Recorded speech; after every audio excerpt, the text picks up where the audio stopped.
Buenos días, bendecido lunes.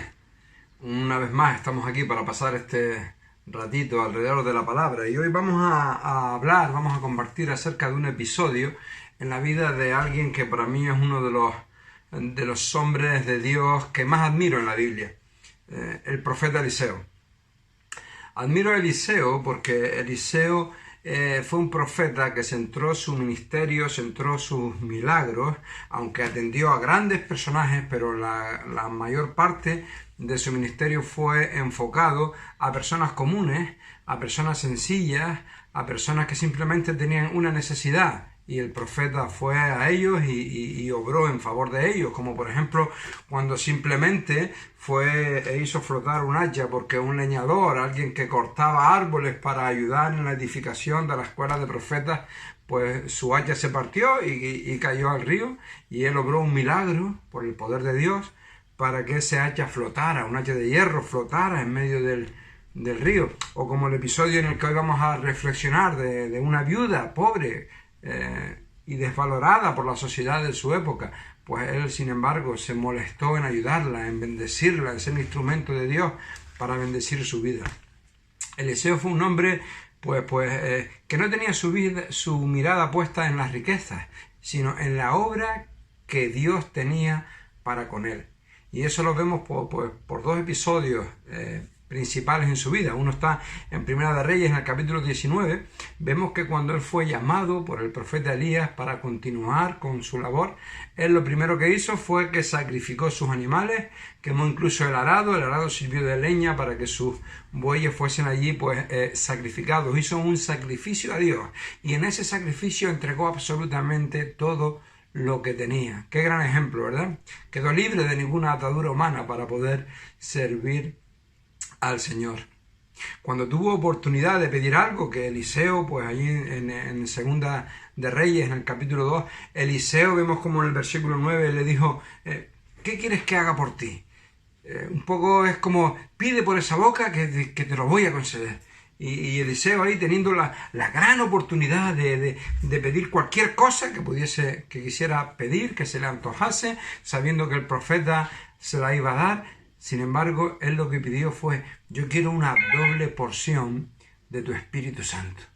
Yo quiero hacer el doble de milagros que tú. Yo quiero tener el doble de poder. Yo quiero tener el doble de comunión con el Señor. Yo quiero que el Espíritu Santo me llene a mí doble que a ti. Quiero una doble porción del Espíritu para poder ser un instrumento útil en las manos de Dios. Y eso es un gran ejemplo, esa actitud de desprendimiento material por un lado y de anhelos de ser usado por Dios por el otro.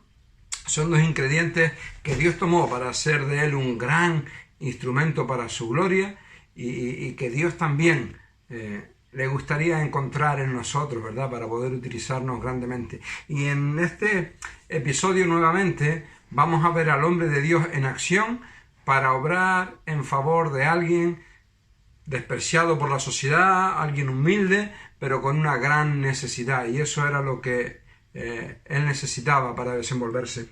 Y vamos a ver que en Segunda de Reyes, en el capítulo 4, vamos a leer ahí a partir del versículo 1, y nos dice el texto: una mujer de las mujeres de los hijos de los profetas clamó a Eliseo diciendo, tu siervo, mi marido, ha muerto. Y tú sabes que tu siervo era temeroso de Jehová, y ha venido el acreedor para tomarse 2 hijos míos por siervos. Y Eliseo le dijo, ¿qué te haré yo? Declárame qué tienes en casa. Y ella dijo, tu sierva ninguna cosa tiene en casa, sino una vasija de aceite. Él le dijo, ve y pide para ti vasijas prestadas de todos tus vecinos, vasijas vacías, no pocas. Entra luego y enciérrate tú y tus hijos y echa en todas las vasijas, y cuando una esté llena, ponla aparte. Y se fue la mujer y cerró la puerta, encerrándose ella y sus hijos. Y ellos le traían las vasijas y ella echaba del aceite. Cuando las vasijas estuvieron llenas, dijo a un hijo suyo, tráeme aún otras vasijas. Y él dijo, no hay más vasijas. Entonces cesó el aceite. Vino ella luego y lo contó al varón de Dios, el cual dijo, ve y vende el aceite y paga a tus acreedores. Y tú y tus hijos vivid de lo que quede. Qué hermoso pasaje que hemos compartido, qué hermosa enseñanza nos da, ¿verdad? Y vamos a ver un par de cosas que son importantes aquí, importantes para ti y para mí. Lo primero que vemos es que esto era una mujer viuda, que nos dice el texto que era de las mujeres de los hijos de los profetas. Era la esposa de un hombre que había dedicado su vida a llevar a los hombres el mensaje de parte de Dios. Era un siervo de Dios. Ese siervo de Dios ya había partido de este mundo, pero aquí quedaron su familia, aquí quedaron sus hijos, y estaban en una situación de terrible pobreza. Estaban en una situación tremenda, en la cual estaban a punto de que incluso por sus enormes deudas se llevaran a sus hijos como siervos. ¡Qué terrible! Lo primero que vemos aquí es que los creyentes también sufrimos. También sufrimos. Hay algunos círculos cristianos que parece un poco que promueven una filosofía que dice algo así como que si eres hijo de Dios, pues vas a ir como volando sobre las nubes, por encima de todos los problemas, por encima de todas las dificultades, por encima de todas las enfermedades. No pasarás por nada. Tontería. Tontería sobre tontería. Los hijos de Dios también sufrimos, y no sino que se lo pregunten a José en Egipto, y sino que se lo pregunten a Daniel en el cautiverio, y sino que se lo pregunten a esta mujer viuda, sufriente, sierva de Dios. Evidentemente, los hijos de Dios también sufren. Y no porque no tengan amor de Dios, o sea, porque el amor de Dios no sea válido para ellos. Dios ama a todos. Y en especial en la palabra de Dios encontramos que las viudas, hay tres grupos considerados sensibles en el Antiguo Testamento, que son el huérfano, el extranjero y la viuda. Y la palabra de Dios protege de forma especial a esos tres grupos. Por ejemplo, en Deuteronomio dice: maldito el que pervirtiera el derecho del extranjero, del huérfano y de la viuda. Nunca está bien pervertir el derecho, pero en estos sectores que son más débiles de la sociedad, pues aún peor, ¿verdad? El Salmo 95 nos presenta a Dios como padre de huérfanos y defensor de viudas. Qué precioso ver cómo Dios ama a las viudas, pero esta viuda, fiel creyente, estaba sufriendo porque los creyentes también sufrimos. ¿Cabría esperar que esta mujer, después de toda una vida de servicio, de ministerio al Señor, tuviese una vida tranquila? Pues claro que sí, pero lo que pasa es que la mujer estaba en medio de una sociedad que había vuelto la espalda a la palabra de Dios. El problema no estaba en la viuda creyente, el problema estaba en el contexto.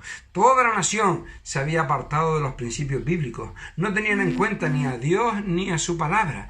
La situación era de tal depravación que la palabra de Dios era tenida en poco. Sí, te lo he dicho. Igual que hoy. Igual que hoy. Hoy tenemos un contexto parecido al que tenía esta viuda. Por eso, igual que esa viuda sufría porque estaba en un mundo que no tenía en cuenta ni a Dios ni a su palabra, tú y yo también sufrimos porque estamos en un contexto igual. Este mundo está afectado por el pecado, y aquellos que vivimos en el mundo, aunque no seamos de este mundo, pero vivimos en él, también somos afectados por el pecado.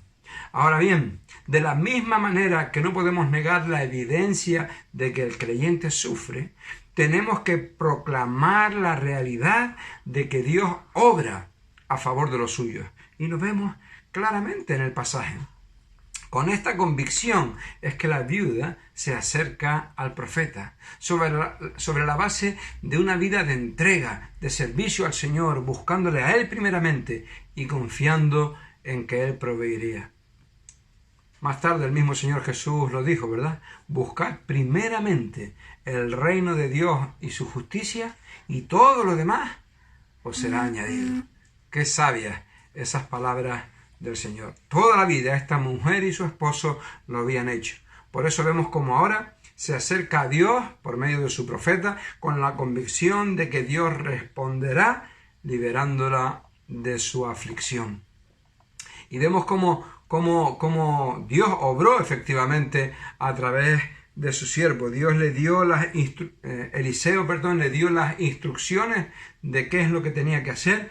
Tenía que pedir más vasijas, tenía que juntar cuantas vasijas pudiera, y de ese poco aceite que ella tenía, ese mínimo aceite que ella le quedaba, iba a volcarla sobre una vasija. Cuando esa vasija se llenara, milagro, porque había poco en la vasija original. Cuando la otra vasija se llenara, había que cambiarla, seguir llenando, y vemos ahí como la bendición de Dios sobreabundó mientras hubo vasijas.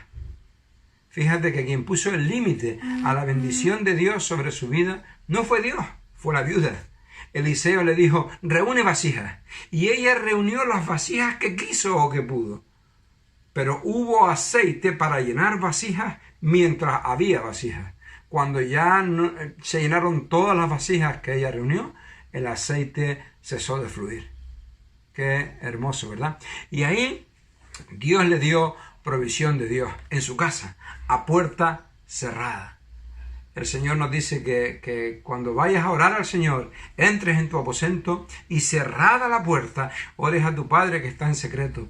Y tu Padre que te oye en secreto, te recompensará en público. Eso fue lo que Dios hizo con esta mujer, a puerta cerrada. En el hogar es donde ocurren las mayores bendiciones, cuando estamos a solas con Dios, a solas ya nosotros o a solas en familia. Así que aprovecha este tiempo para adorar a Dios en familia, ¿verdad? Y vemos cómo la bendición de Dios se tradujo en un montón de aceite. Y el profeta le dio también instrucciones en cuanto a qué hacer con ese aceite. Y esto es interesante. Vino luego, dice el versículo 7, y lo contó al varón de Dios, el cual le dijo, ve, vende el aceite y paga a tus acreedores, y tú y tus hijos vivid de lo que quede. Quedó atrás el tiempo de escasez. Entraron ingresos nuevamente en la casa. ¡Qué bueno! Ahora podemos vivir. No. Ahora puedes pagar. Y una vez que hayas pagado, vive. Es importante el orden. Es importante la prioridad que Dios da aquí a una cosa y a la otra. Primero, la provisión de Dios era para pagar las deudas, porque aquel que te prestó de lo suyo. Así que tú tienes el deber y la responsabilidad de tus primeros ingresos utilizarlos para pagar, y luego vive. Muchas veces pensamos, qué bueno, ahora puedo vivir. No, ahora puedes pagar y después usar el resto para vivir. Es importante que los cristianos tenemos un claro concepto de que nuestro deber es primero pagar lo que debemos y luego disfrutar de lo demás que nos queda. Y vemos cómo esta mujer que realmente vivió para Dios no se vio defraudada. Y a solas, tras la puerta de su casa, pudo disfrutar de la bendición de Dios. Que este tiempo de estar tras la puerta de nuestra casa sea un tiempo en el que también podamos disfrutar de la bendición de Dios. Quédate en casa. Busca a Dios en casa, obedece las normas sanitarias y quédate en tu casa. El sábado creo que fue. El sábado me enviaron un WhatsApp con un dato curioso e interesante sobre Canarias, ¿no? Decía que en Canarias había 234 infectados por el coronavirus. Sin embargo, había 462 detenidos por estar en la calle sin motivo. La conclusión era que en Canarias hay más imbéciles que enfermos. No seas imbécil. Quédate en casa. Haz la cuarentena. Haz tu parte para que esta sociedad pueda sanar. Y detrás de tu casa, dentro de tu casa, con tu puerta cerrada, ahí Dios verás que también te va a bendecir increíblemente. Hasta mañana. Dios te bendiga.